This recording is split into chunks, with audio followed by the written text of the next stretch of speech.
It's here that you see some of the most ridiculous things people have put down their toilets, drains, and sewers. At least this stuff made it this far. Some things that the water can't dissolve end up stuck in the sewers, leading to sewers being clogged and homes being flooded. After this, fine screens are used to remove the smaller material in the same way. Next up is grit removal. Grit includes sand, gravel, and other heavy solid materials that are heavier than the organic solids in the wastewater.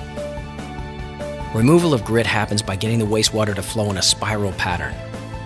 Heavier particles settle at the bottom of the tank, while lighter organic particles are suspended and eventually carried out of the tank.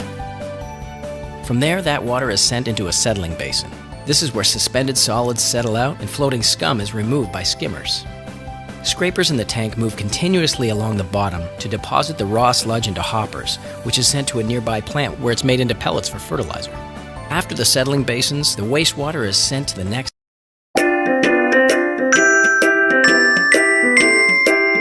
water cycle to a large extent. Saline untreated water enters the condenser and is preheated there. In the external heat exchanger, the water is heated to a maximum of 95 degrees Celsius. The hot, untreated water is precipitated out of the humidifier. In reverse flow, the water is brought into contact with colder air. As a result, the air is heated and humidified. The water-saturated air flows into the condenser. Here it cools at the tubes filled with cooler raw water. Water condenses. At the same time, the condensation heat is used to preheat the untreated water in the tubes. This increases the efficiency of the system.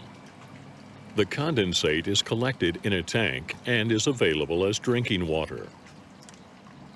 The cooler air re-enters the humidifier. The cycle starts anew.